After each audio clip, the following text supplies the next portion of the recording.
Excellent, excellent, excellent. Well, good morning and welcome. For those of you who are with us for the first time and don't know who I am, my name's Chris. I'm the lead pastor here at Hoboken Grace, and we are in the midst of a series called Fearless. And we're looking at and tackling, okay, what do we do with fear?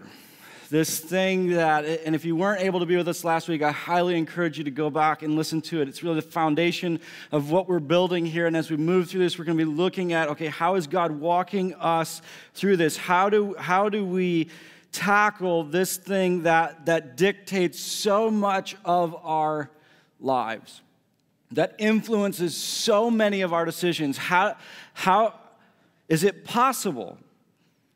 And then how do we move away from allowing fear to control us? And it's always interesting when we begin series, because I get feedback about what people think about the topic and what it is that we're about to walk through. And so last week as we came out of it, there were a lot of people who said, man, I'm really excited about this. I struggle with this, and I don't know how to be able to process fear. So I'm really excited about where we're going and what we're talking about. But then there's always a couple of people who are like, I've got that down. And so last week there was a couple who come up to me and said, well, I think this is great that you're talking about this for other people, but I don't really struggle with fear. I'm not really afraid of anything, which I always press into a little bit because I want to know, like, have you experienced what God wants to do in your life with fear, or are you just stupid? So I just press into it a little bit to figure out if it's just that attitude of, hey, listen, I'm not afraid of anything. I don't have anything to be afraid of. I was a teenager once. I know what that's like.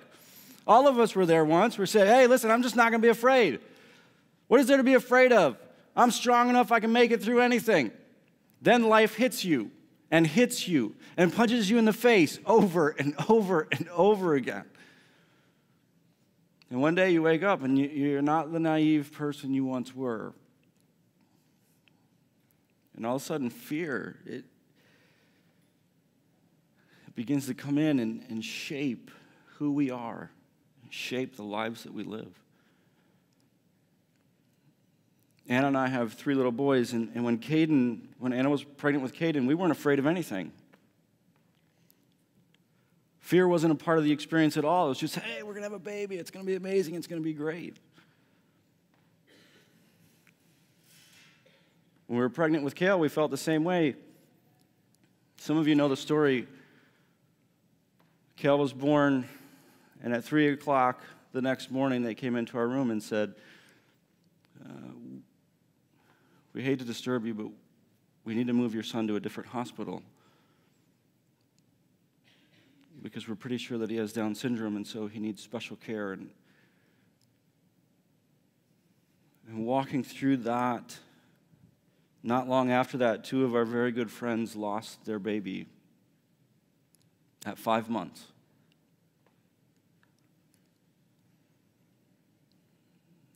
Life hits you and hits you. And I remember when we were trying to make the decision about whether or not we would have a third, we were terrified. And there wasn't a day of that pregnancy that fear wasn't there.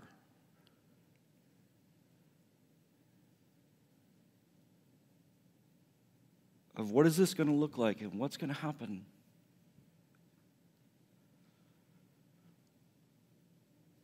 Life hits you. And one day you wake up and you begin to realize that fear is very real. And if we allow it, it will begin to shape us. It will be the voice that creates our future. And we don't typically know what to do with that, and we don't know how to deal with it, so a lot of times we just lie to each other about it. And so we love to say to each other, listen, there's nothing to be afraid of. I hear this because I do weddings a lot, and I hear this at weddings, and they'll be talking about getting married, and one of the things that I hear frequently, especially if one of the groom or the bride is nervous, someone will inevitably say, there's nothing to be afraid of, there's nothing to be afraid of, and they'll turn to me because I'm doing the wedding and say, right, Chris, there's nothing to be afraid of. And I'm thinking to myself, there's actually a lot to be afraid of. I don't want to lie, so I just nod and act like that's not actually confirming what they're saying. And I'm thinking, well, there's a lot that could go wrong here.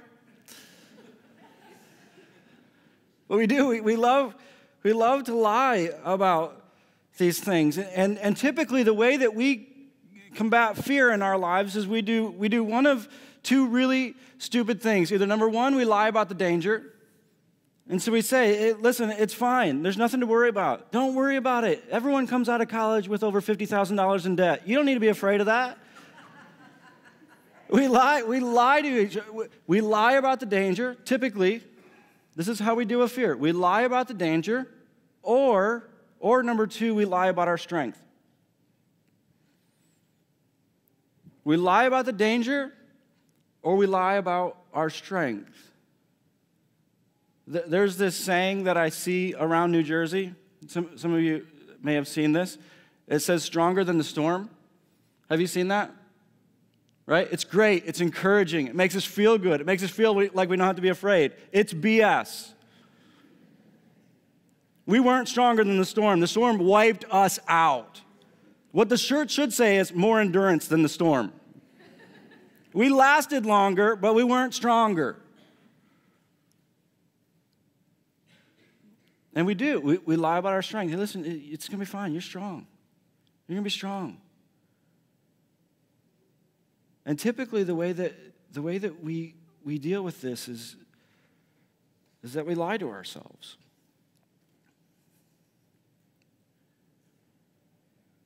And we think that that's going to allow us to be able to live our lives without fear, but at the core, for most of us, we realize it's not true. And so we say things on the outside, but inside, no matter how many times we tell ourselves the lie, the fear is still there because we know at the core that it's actually a lie.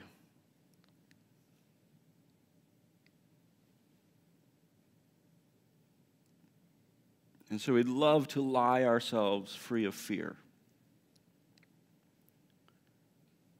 But we can't quite get ourselves to believe it. The number one mental health problem in the United States is anxiety. We are afraid.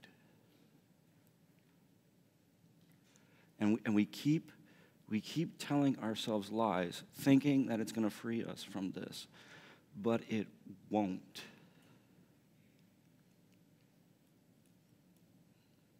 And I know some of you are here right now and you're thinking, man, my friend invited me here and said this was a really encouraging, uplifting place. And I thought that this was going to be about being free of fear. But then after that song, what you're talking about is just depressing. I'm feeling really... But here's the key to this. Listen. In order for us to find the real answer, we have to walk away from the BS answer that we've been telling ourselves. In order for us to find the real answer, we have to walk away from the lies that we keep sharing with one another. And we have to face the fact that how we've coped with it in the past isn't working. And it doesn't work, and it doesn't hold up in the long run. So that we can actually find the truth. And as we talked about last week, God has shared with us an amazing, amazing dream. Our memory verse for this series is 1 John 4:18. There is no fear in love, but perfect love drives out fear. Because fear has to do with punishment. The one who fears is not made perfect in love. God has come to us with a dream.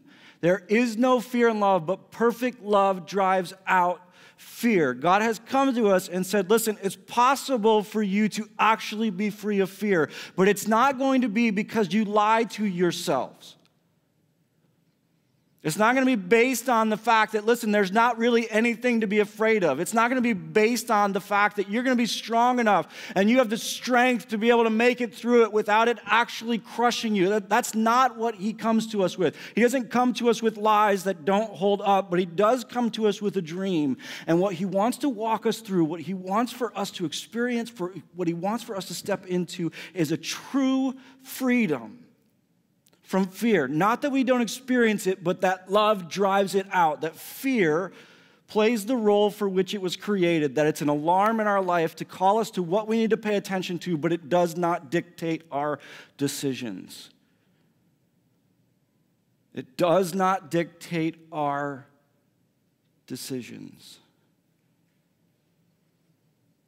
And last week we began to build this. We looked at how freedom from fear, it begins with exactly what you see in that passage. It begins with interacting with punishment and judgment from the people around us and interacting with the truth that it doesn't matter, and Justin said this a little bit, it doesn't matter who you are, it doesn't matter where you've been, it doesn't matter what you've done, that God has made it possible for you to be reconciled to him, that God has made it possible for you to be reunited with him to the point that you never have to be afraid of him again. That you can live your life. You can live your entire life knowing I never have to be afraid of him. I can go to him at any moment and at any time. The power of that in your life is the beginning, and the acceptance of that in your life is the beginning of freedom from fear. But many of us aren't experiencing the fullness of that. And we've accepted it. We've accepted the truth of it, that Jesus has done this for us, that because of what Jesus did on that cross, that we could be forgiven, that we could be reunited with God, adopted into his family, that we could live without fear, that we could go to him at any time. A lot of us have accepted that, but we're not living in the fullness of the freedom that that brings to us because of the fact that in our lives and in the way that we interact with God, we see him as too small. I want to take you to a passage.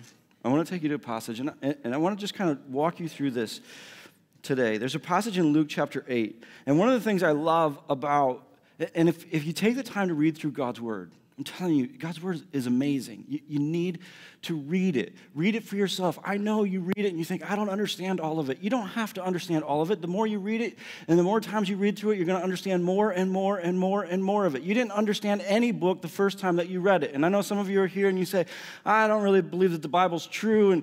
And there's nothing in your life that you read because you believe it's true. That you're like, oh, this book is entirely true, so I'm going to pick it up and read it. You don't do anything that way, so why is it that it's keeping you from God's word? You need to be reading through God's word, and one of the things that you're going to see that's really beautiful about what happens in the lives of the disciples is that the disciples begin right where we are. These individuals that eventually become the leaders of the church that change the entire world, they all start right where we are. I think for a lot of us, when we hear about Peter and James and we hear about these individuals who later became incredible leaders, incredible men of faith, people who literally left the world completely different than when they had arrived. When we hear of these people, we think that just happened for them in a moment, but it didn't happen for them in a moment. It happened over time. And they experienced the same fears, and they experienced the same challenges, and they experienced the same doubts that we do. And so one of the great things that you see as you walk through this journey and as you read through the life of Jesus and how he interacts with his disciples is that you see that they struggled with the same things that we struggle with, and you see how Jesus leads them out of that. There's this passage in Luke chapter 8, beginning in verse 22. And Jesus is talking to his disciples. It says, one day Jesus said to his disciples, let's go over to the other side of the lake. So they got into a boat and set out, and they sailed. As they sailed, he fell asleep. A squall or a storm came down on the lake so that the boat was being swamped, and they were in great danger. The disciples went and woke him, saying, Master, Master, we're going down. So Jesus comes to them and says, hey, listen, guys, let's go to the other side of the lake. He doesn't tell them why. I think the reason why is because he wanted them to experience what he's about to walk them through in the middle of the lake. But he says, hey guys, let's go to the other side of the lake. They get in the boat, they start to head over, and all of a sudden this storm hits, and they're taking on water. And again, this is not a small storm. I know in Sunday school we all saw the little boat that, there's like 12 guys rowing on each side of it. And this isn't the boats that these guys use. These guys were fishermen. This is a big boat. This is a massive storm. And this storm hits, and these guys are freaking out, and they're saying, we're going down. This is it. And they're terrified. They're terrified. And Jesus is sleeping. The disciples went and woke him, saying, Master, Master, we're going down. He got up and rebuked the wind and the raging waters. The storm subsided and all was calm. Where's your faith? He asked the disciples. In fear and amazement, they asked one another, who is this?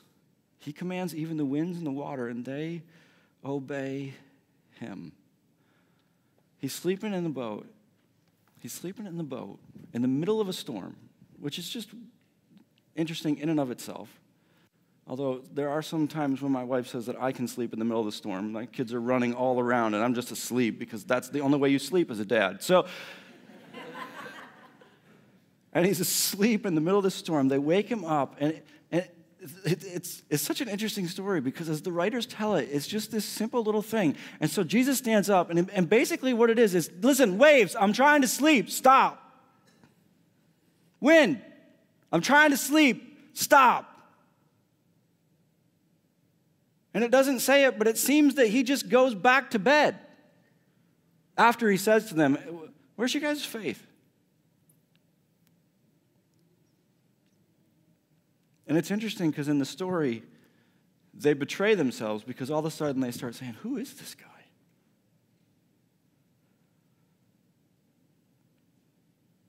They were walking with Jesus, but they didn't understand. They didn't understand the power of the one who was with them. And because they didn't understand the power of the one who was with them, they were afraid.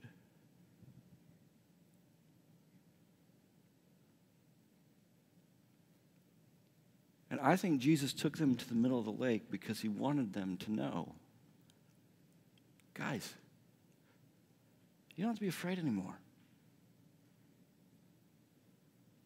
You don't have to be afraid anymore. And it's not just because I'm for you. It's because of what I can do.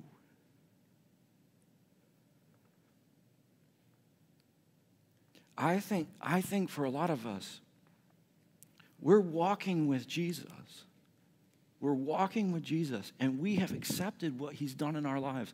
And we've accepted the relationship that we have with him, but we don't understand the power of the one who's with us. And so we're still afraid.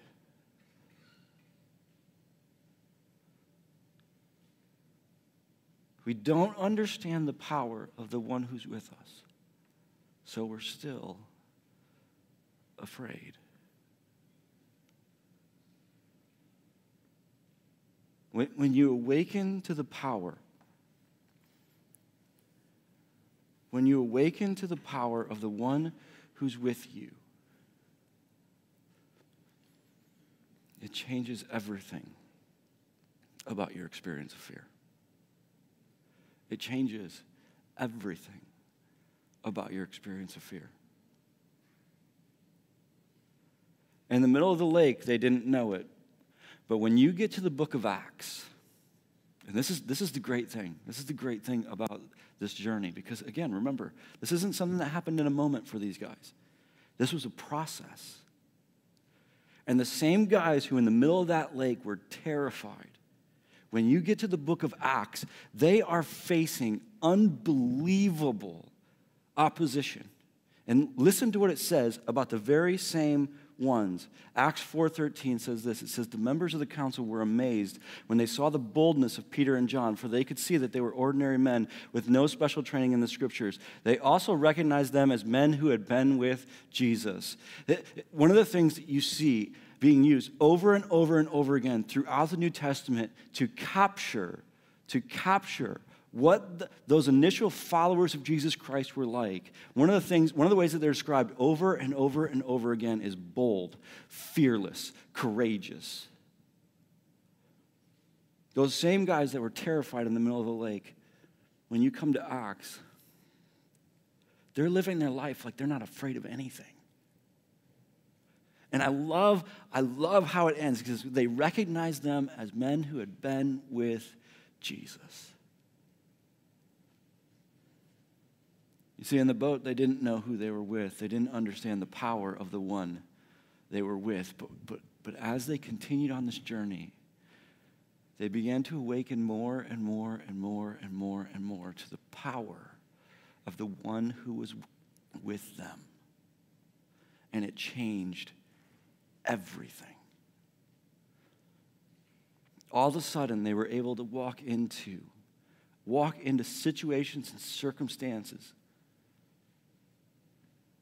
in which everything around them said, you should be terrified, but they walked into it without any fear because they understood who's with them.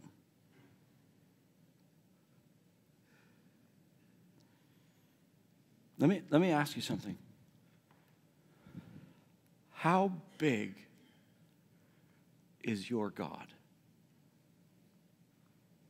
How big is your God?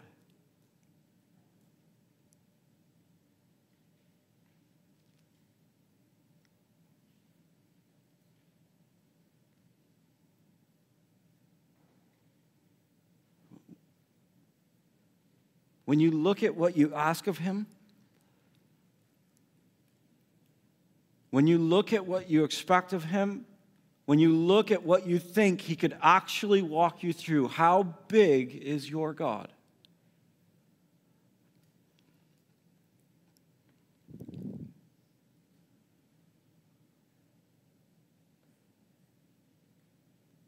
How big you believe he is will directly impact the fear that you experience in your life. It will directly impact the fear that you experience in your life. It's a terrible illustration, but it captures it so perfectly.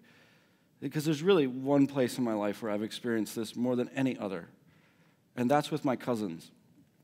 I have two giant cousins. They're massive. Growing up, they were my best friends. We went everywhere together. We did everything together. And we grew up in one of those families.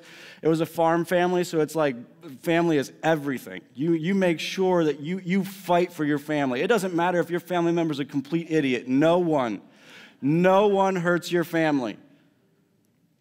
And I had two cousins. They're massive. And not only were they massive, but no one could defeat them in a fight. And a lot of people had tried.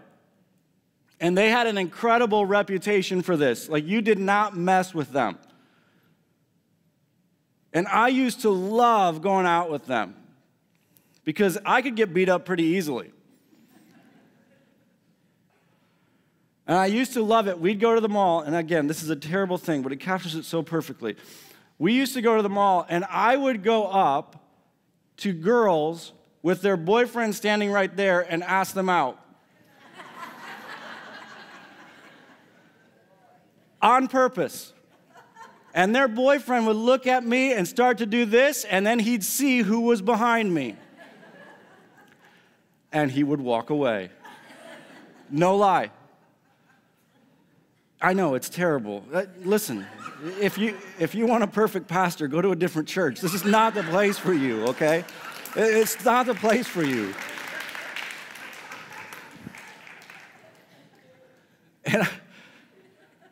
And I remember in those situations, fear? None. It didn't matter where I went with them. It didn't matter what happened. No fear. When you understand the power of who is for you, it changes everything. It changes everything. And I know for some of you, you're here, and even now you're thinking to yourself, I don't know if I believe all those miracles things. You read through the Bible. I don't know if I don't really believe in the miracles thing. And if God did miracles then, why doesn't God do miracles like that now? And the truth is, there's a reason behind that. The reason why Jesus was given the power to do miracles the way that he was is that God wanted to establish that he's the one that I'm sending.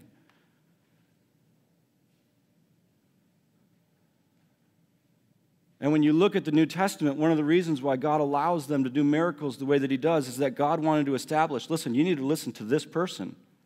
And so I'm going to give them exceptional power to be able to do things that other people can't so that you know that the message coming from them is from me.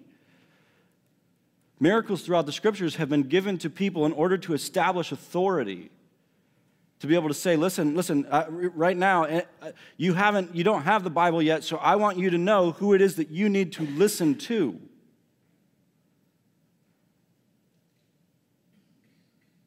But the reality is, and this is one of the reasons why we love to show stories and capture stories and put stories on our website. The reality is, guys, you are in a room full of miracles. You're in a room full of miracles. And God's greatest miracles are not what he does physically for people. God's greatest miracles is what he does spiritually for people. It's the way that he changes people's lives and changes people's hearts. That's a miracle. And I know some of you are still single, so you still believe people change. Once you get married, you realize that doesn't happen. It's a miracle. It's a miracle.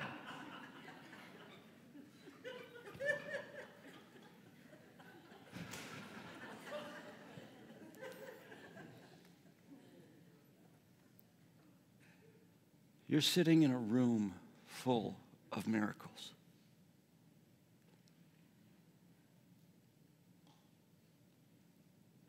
And the truth is,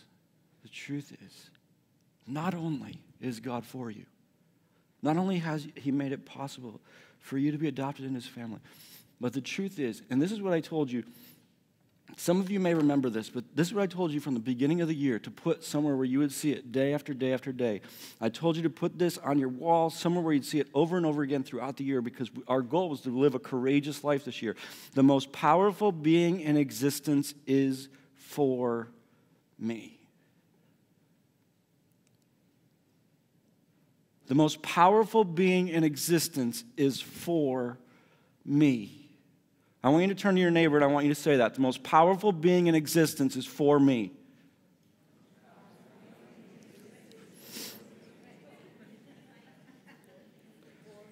So, I know some of you, it's hard to remember a line that long. I know, it's tricky.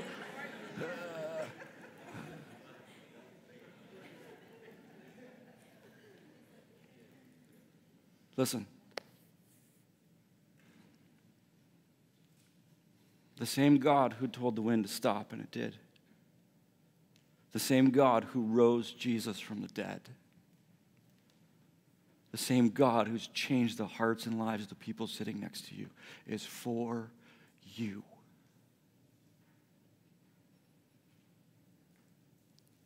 And if we're going to be free of fear, we have to awaken to how big he is. And that only happens, listen, that only happens in faith. That only happens in faith. That only happens when God says, come follow me. Come follow me. And we say yes, even when we don't know how it's going to work. Listen to this passage. There's a passage in Matthew chapter 9. Jesus is interacting with two individuals who are blind. It says this, Matthew chapter 9, 27, it says, as Jesus went on from there, two blind men followed him, calling out, have mercy on us, son of David.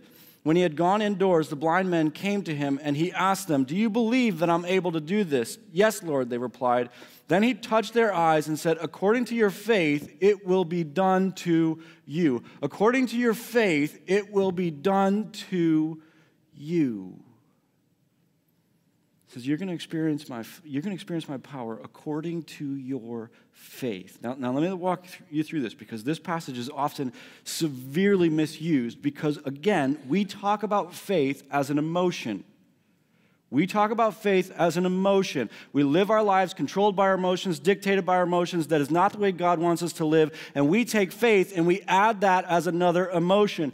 So I emotionally believe something is true. So oftentimes people will take this passage and they'll say, listen, if you want God to do something for you, then you have to emotionally believe harder. According to your faith, it will be done to you. And so you need to make sure that you just try harder to believe more, to feel like you believe more. That is not faith. Faith is not when you feel like something is true. Faith is when you act like something's true when you don't feel like it. Faith is not when you feel like something's true. It's when you act like something's true even when you don't feel like it. When you read through this passage, what you see, it's not just the blind men, but there's actually a couple miracles right before it, and you see people who are following Jesus. It's not just that they believed hard enough and happened to be in the right place. It was because of the fact that in faith, they were following Jesus.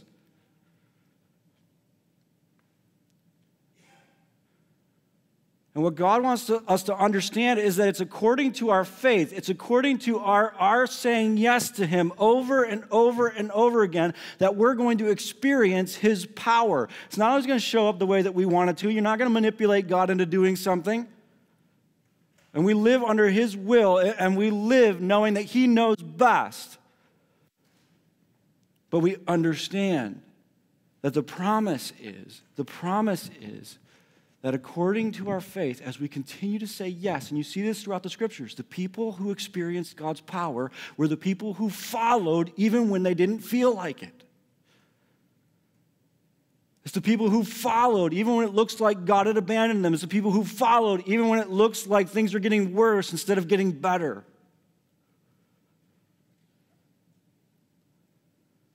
Those are the ones who experienced God's power. And it may not have shown up the way that they expected it to. But at the end of it, they walked out of it with a far greater awareness of the fact that the most powerful being in existence is for me.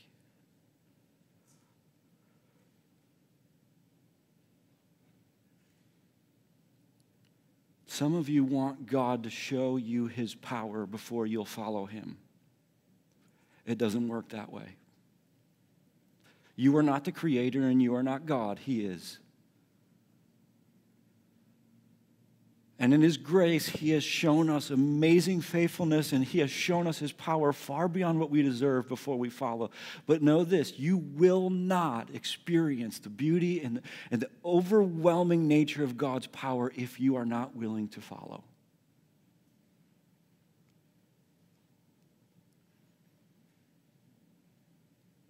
For some of us, the reason that we're afraid is because our God is too small. And the reason that our God is too small is because we're not following. God's asking us to do something. He's asking us to have a difficult conversation. He's asking us to join a dinner group. He's asking us to serve. He's asking us to take a step at work with the way that we love our coworkers, the way that we treat our boss, even though our boss is an idiot. That's what my staff says is their struggle.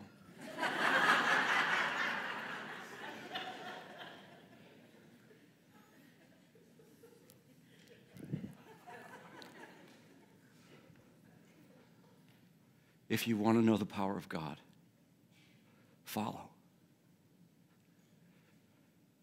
If you want to be overwhelmed by the power of God, stop saying no. And as you follow, according to your faith, it will be done to you. According to your faith, you will begin to experience it.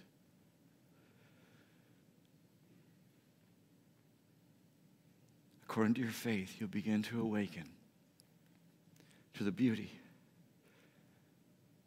and the courage that comes with knowing that the most powerful being in existence is for you. And I know some of you are sitting here saying, okay, Chris, but just because God is for me and just because God is big doesn't mean that everything's going to be okay. It doesn't mean that bad things aren't going to happen. So what do I do with that? How do I process that? We'll see you next week. Will you pray with me? Father,